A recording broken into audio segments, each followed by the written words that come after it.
Olá, querido aluno, querida aluna, seja muito bem-vindo à sua aula de História.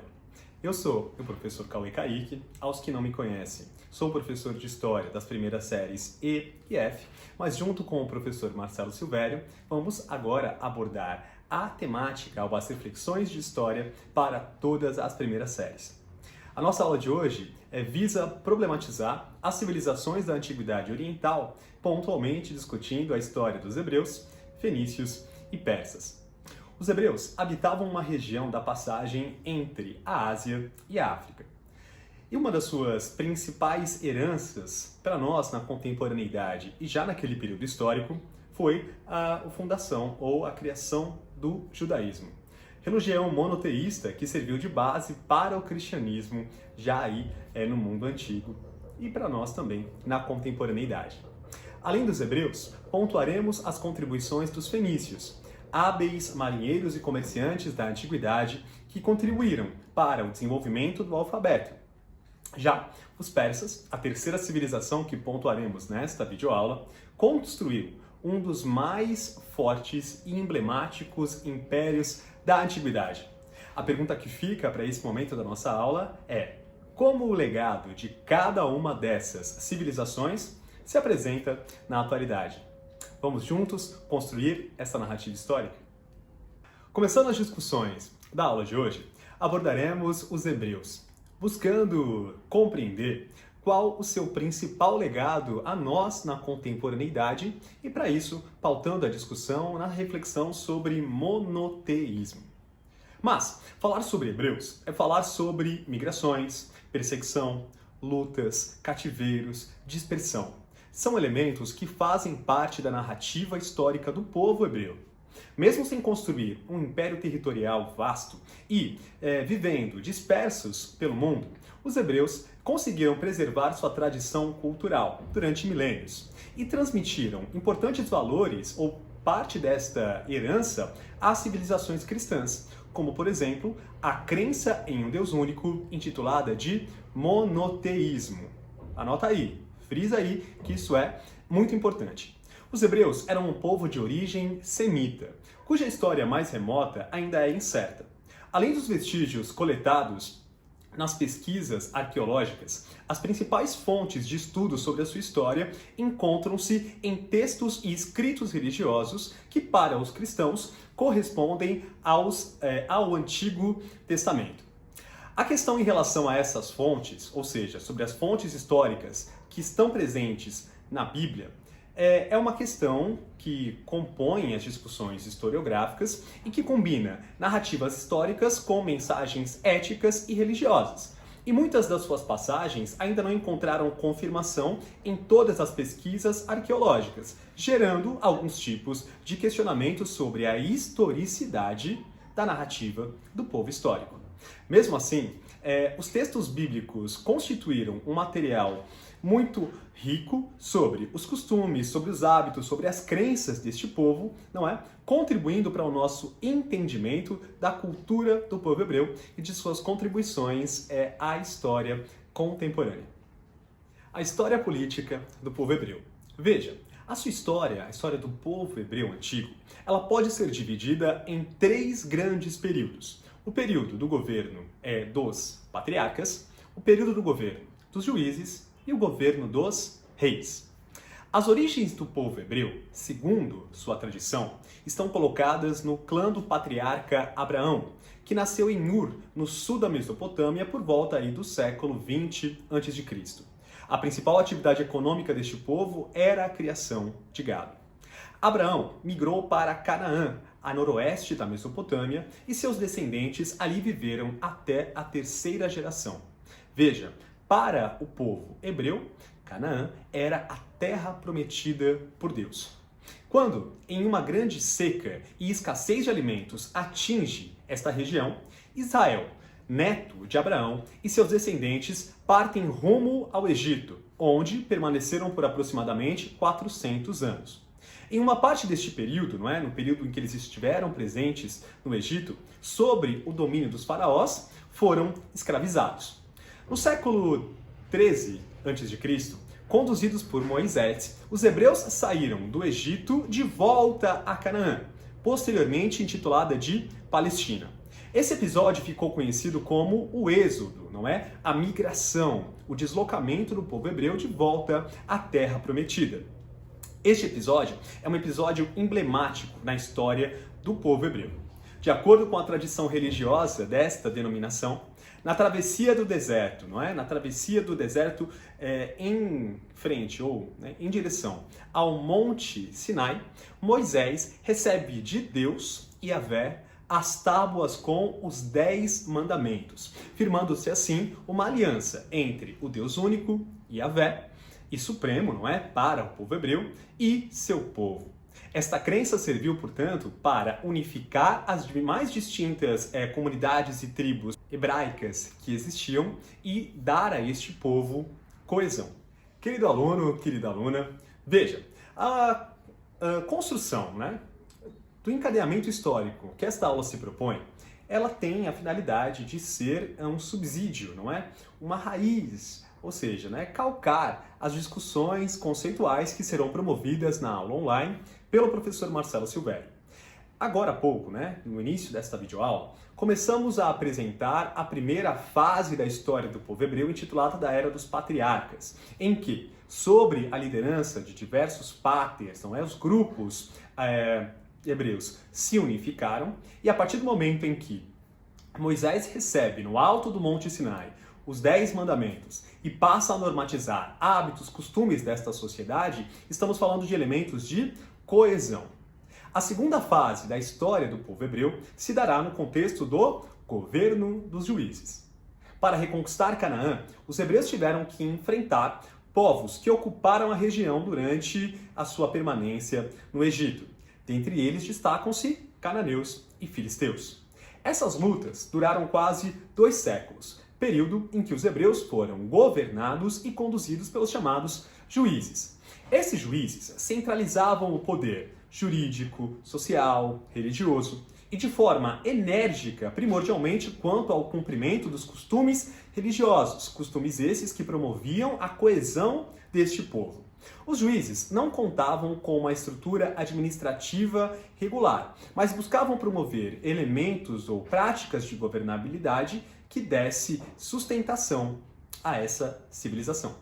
Dadas as circunstâncias que marcam a história do povo hebreu, como por exemplo, sucessivas migrações coletivas ou ainda dispersões em massa, os hebreus tiveram que se adaptar para melhor sobreviver e, portanto, também tiveram que aprender a sobreviver em diferentes regiões geográficas. Assim, parte dos hebreus encontrou no comércio um meio de garantir a sua sobrevivência e evitar choques com os proprietários de terra de cada uma das regiões que historicamente eles ocuparam. Esta atividade econômica tornou-se, portanto, uma das atividades características deste povo, causando entre os hebreus um rápido e progressivo desenvolvimento.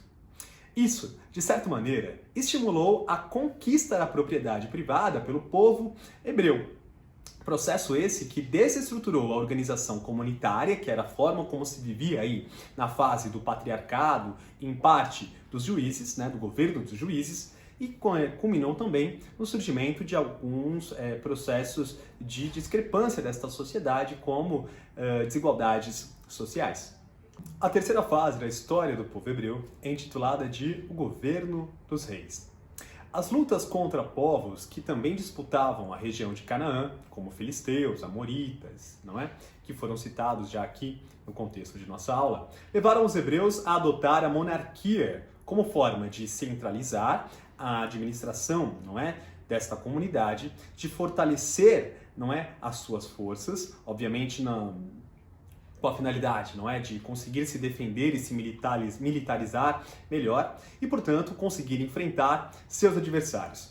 O primeiro rei dos hebreus foi Saul, que entre 1050 e 1010 a.C. governou o povo hebreu. Sucedido por Davi, que foi determinante na vitória contra os filisteus, e posteriormente também com a reconquista do território. Jerusalém tornou-se, portanto, a capital da civilização hebraica e, além disso, palco, não é, central da manifestação religiosa dessa comunidade. O sucessor de Davi, seu filho, Salomão, concluiu a organização administrativa da monarquia. Durante seu reinado, dedicou grandes recursos para obras em Jerusalém. Construiu ruas, palácios e o grande templo de Jerusalém, dedicado a Yahvé, o Deus único. Pessoal, o governo de Salomão é um governo em que grandes edificações, monumentos foram construídos como símbolo do empoderamento desta sociedade. Entretanto, não é? Após a sua morte, a permanência de altos tributos, isto é, de impostos, para sustentar os gastos da corte, porque estamos falando de uma monarquia, ocasionou uma série de revoltas que culminaram na divisão do povo hebreu. Constituíram-se, portanto, dois reinos. Ao norte, o reino do Estado de Israel, com capital em Samaria, que em 722 foi conquistado pelos assírios. E o reino de Judá, localizado ao sul, com capital em Jerusalém, que em 587 a.C. foi conquistado pelos neo-babilônicos. Estes neo-babilônicos destruíram o templo de Jerusalém e aprisionaram os hebreus, levando-os para a Babilônia, período esse intitulado de Cativeiro da Babilônia. Este cativeiro perdura até o ano 538 a.C., quando os persas dominam a Babilônia e permite que os hebreus voltem à sua terra, que nesse momento já havia sido incorporada ao Império Persa, sobre o qual falaremos daqui a pouco.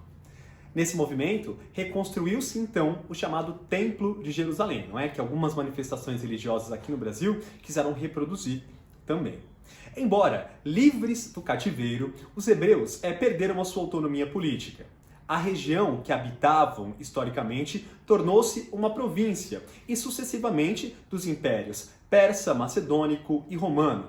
Houve ainda tentativas, não é, de recuperar por parte do povo hebreu estes territórios, mas que não tiveram grande êxito.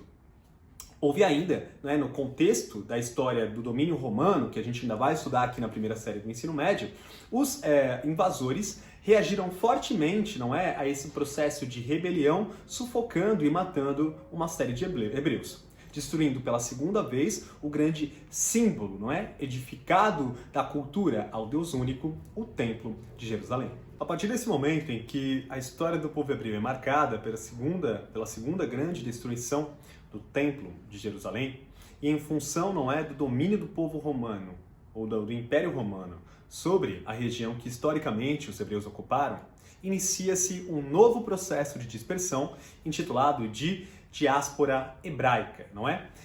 Espalhados em pequenas comunidades ao redor do mundo, eles preservam elementos de sua cultura, como, por exemplo, língua e religiosidade, e alguns objetivos comuns, como, por exemplo, a volta à Terra Prometida. Assim, mantiveram-se como nação, embora não constituíssem um Estado. Explica-se aí muitos dos conflitos historicamente, não é, presentes na região da Palestina, de Israel, que estão presentes até os dias de hoje. Para pontuar como a diáspora é determinante para compreendermos, não é, muitos dos conflitos colocados na contemporaneidade, temos que, não é, talvez aprofundar um pouco dessas discussões. Durante o Império Romano, a Palestina recebeu, não é, o mais duro dos golpes. Em 70 d.C., o novo imperador Tito, não é, e a cidade de Jerusalém foram destruídos. O povo hebreu novamente foi obrigado a se dispersar, episódio esse intitulado de diáspora, e vive até hoje algumas das consequências desse processo. A diáspora foi a mais longa da história, pois os hebreus só conseguem voltar à Terra Prometida em 1948, pós-Segunda Guerra Mundial, quando a ONU, a Organização das Nações Unidas, cria o Estado de Israel. No entanto, o Estado de Israel foi estabelecido em um território que já era ocupado pelos árabes muçulmanos, povo também de origem semita, mas praticante do islamismo. Desde então, os conflitos árabe-israelenses são constantes e de difícil resolução. Para concluirmos as nossas discussões que serão ampliadas, não é, e aprofundadas pela aula online, vamos pontuar um pouco do judaísmo, não é? A religião é uma das bases mais importantes culturalmente, não é? E a título de coesão da comunidade hebraica. Enquanto os povos da antiguidade eram majoritariamente politeístas, os hebreus cultuavam a um Deus único, Yahvé, ou seja, ao adotar o monoteísmo, rompem com uma tradição histórica dos povos da antiguidade oriental. Com base nessa crença no Deus único e supremo, criador do universo, onipotente, onisciente, os hebreus constroem o judaísmo, cujos princípios fundamentais fazem parte do cristianismo e também do islã. Assim, mais da metade da humanidade, não é, convive hoje com esse legado ético e cultural da civilização hebraica. Os judeus acreditam, na vinda de um Messias enviado por Deus para conduzir os seres humanos à salvação eterna. Para os cristãos, esse Messias foi Jesus Cristo, a quem os judeus não aceitam como tal. As principais formas de expressão literária das comunidades hebraicas encontram-se nos livros do Antigo Testamento, não é? O estilo e as imagens poéticas dessas obras inspiraram grande parte da produção artística ocidental. Vamos agora discutir, na temática de nossa aula hoje, uma outra civilização da Antiguidade Oriental, os fenícios. A segunda civilização da Antiguidade Oriental temática em nossa aula de hoje é os fenícios. Muito bem, os fenícios podem ser traduzidos como uma civilização de vivência marítima e comercial de grande importância na antiguidade. Os fenícios eram um povo de origem semita, assim como os hebreus, e já habitavam a estreita planície entre o mar Mediterrâneo e as montanhas do Líbano, não é? Desde aí o século III a.C. As condições deste local eram pouco favoráveis ao desenvolvimento agrícola abundante, o que fez com que os fenícios se dedicassem à navegação marítima.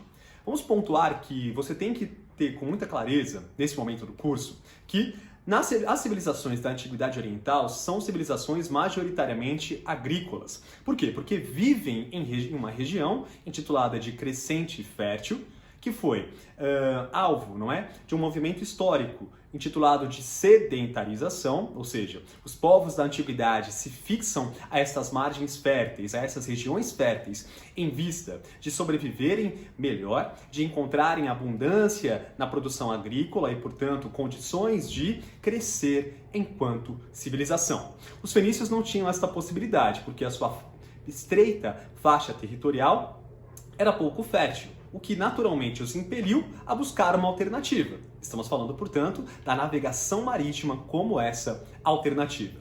Assim, os fenícios desenvolveram intensas relações comerciais. As primeiras sociedades fenícias marítimo-mercantis teriam se desenvolvido por volta do século XV a.C.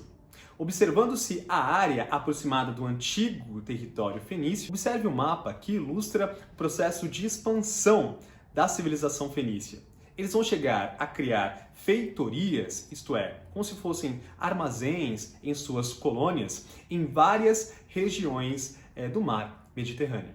As cidades fenícias, que se espalharam por diversas regiões do mar Mediterrâneo, formavam cidades-estado. E essas cidades-estado nada mais eram do que cidades independentes, que tinham um governo próprio, que funcionavam independentemente das demais, mas que possuíam elementos de coesão cultural, linguística e de religiosidade, o que os fazia uma civilização, no caso, os fenícios. Essas cidades eram governadas por um rei que, em parceria com as elites sociais, as elites sociais mais poderosas, primordialmente sacerdotes e comerciantes, exerciam o poder sobre estas comunidades. Na maioria das cidades-estado fenícias, com destaque para Biblos, Sidon, Tiro e Urigate, a sociedade era formada majoritariamente por comerciantes marítimos, donos de oficinas de artesanato, negociantes de escravos, funcionários do governo, sacerdotes, pequenos proprietários, trabalhadores livres, entre eles artesãos, pescadores, camponeses, marinheiros e escravos domésticos e marinheiros pobres. Eram frequentes as disputas político-econômicas entre mercadores e comerciantes, fenícios. Mas nenhuma cidade era suficientemente poderosa para impor sobre as demais seu poder. Entretanto, de tempos em tempos, destacavam-se novos planos econômicos e políticos. Por exemplo, um exemplo categórico desta afirmação é a cidade de Tiro. Como vimos, a cidade de Tiro foi um exemplo, não é, de organização da civilização fenícia, de como esse povo constantemente buscava, uma vez que viviam organizados em cidades-estados, constantemente influenciar ou assumir o controle efetivo da civilização fenícia, mas observaremos que posteriormente, primordialmente aí depois do ano 774 a.C., a região ocupada pelas províncias, não é, pelas cidades-estado fenícias, passaram a ser ocupadas por diversos povos, primordialmente os assírios, depois os babilônios e, por fim, os persas. Posteriormente, em 332, foi conquistada pelos macedônios.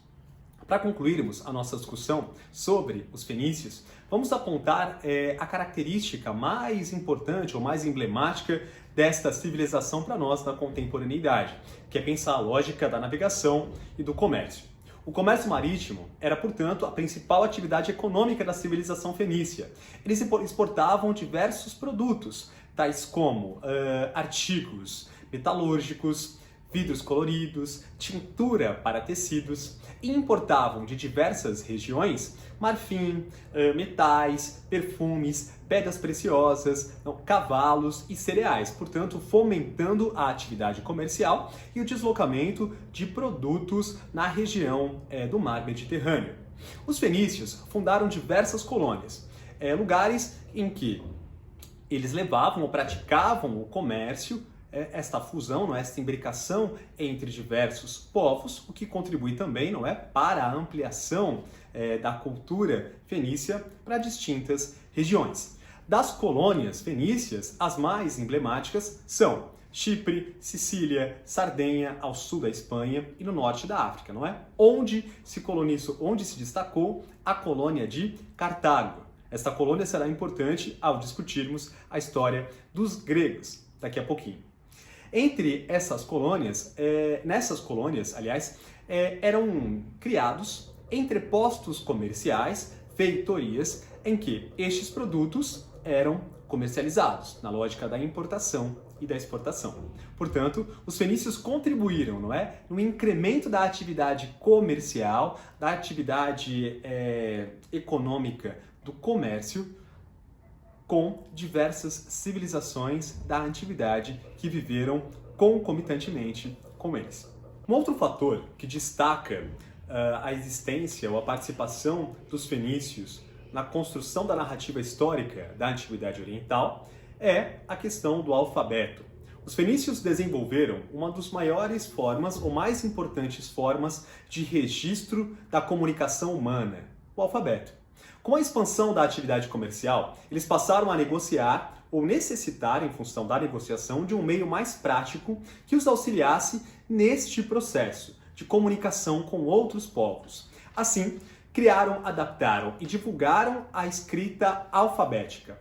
O alfabeto, porém, não surgiu de repente, não é? É um processo de construção histórica, como, por exemplo, uma construção abrupta, uma invenção abrupta dos fenícios.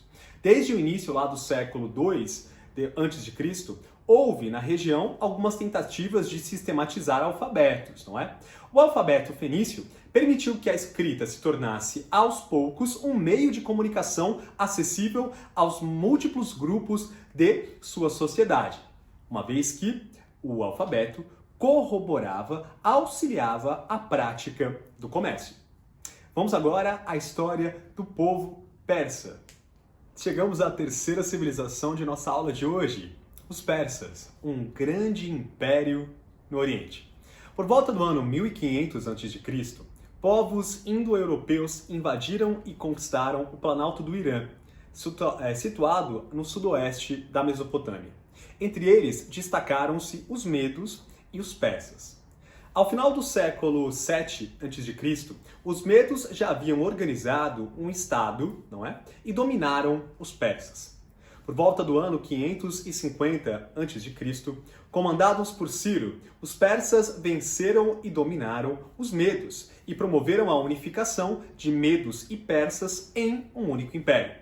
Por meio de diversas conquistas militares, Ciro e seus sucessores, dentre eles Dário I, aquele do filme 300 de Esparta, expandiram os domínios do Império Persa para além de suas fronteiras, chegando a atingir uma extensão de 5 milhões de quilômetros quadrados de Império Persa. O processo de expansão do Império Persa se dará gradativamente, através do reinado de Ciro, Dário e Xerxes. Os persas atingirão o domínio de algo aproximado a 5 milhões de quilômetros quadrados em um vasto império, portanto, da Antiguidade Oriental. Por volta do ano 490 a.C., ao tentar conquistar Atenas, Dário foi derrotado na Batalha de Maratona, que conta aí a história de um jovem ateniense que observa a invasão dos persas ao litoral ateniense e narra a história de um jovem que percorre 42 quilômetros correndo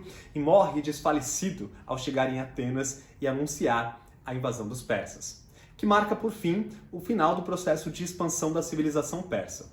Uma nova tentativa foi empreendida por Xerxes, sucessor de Dário, que também fracassa diante dos gregos. E é daí que nasce aquele filme do Robert Rodrigues, Os 300 de Esparta. O Império Persa inicia então um processo de recrudescimento e em 330 a.C. foi conquistado definitivamente pelos macedônios. Pessoal, um elemento importante de destacarmos a respeito da civilização persa se dá que uma civilização que tem em sua extensão máxima, em sua expansão máxima, algo próximo a 5 milhões de quilômetros quadrados, precisa criar uma estrutura administrativa que conseguisse atender às demandas que uma composição territorial tão extensa demandaria. Durante o reinado, portanto, de Dário I, o Império Persa atinge essa extensão máxima, do Vale do Rio Indo, que é ali no Egito, até o Mediterrâneo Oriental. Para cuidar deste império tão vasto de territórios conquistados, desenvolveu-se uma complexa administração ou organização administrativa. O império foi dividido em províncias, chamadas de satrápias, e cada uma delas foi governada por um líder, administrador, intitulado de sátrapa.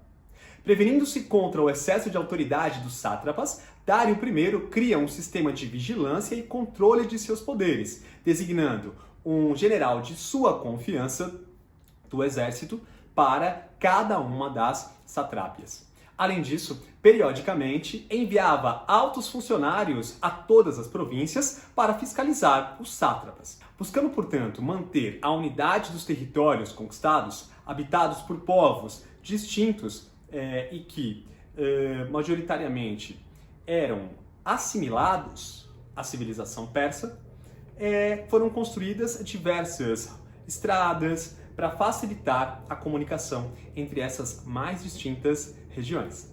Outro elemento fundamental da civilização persa a apontarmos em nossa aula de hoje é o comércio e a cunhagem de moedas. A economia, que baseava-se primordialmente na agricultura, na agricultura do centeio, do trigo e da cevada, e na criação de gado, passou a ser diversificada.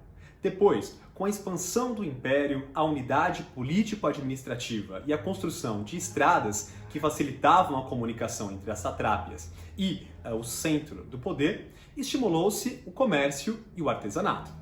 Para facilitar as trocas comerciais, Dário I mandou cunhar moedas de ouro, chamadas de dáricos, uma das primeiras modalidades de moedas da antiguidade.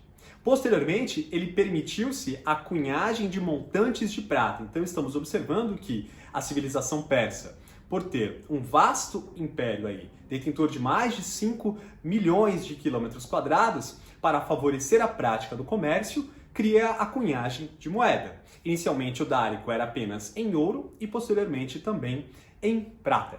Para concluirmos as nossas discussões da videoaula de hoje, que serão complementadas na aula online desta semana, vamos abordar o zoroastrismo.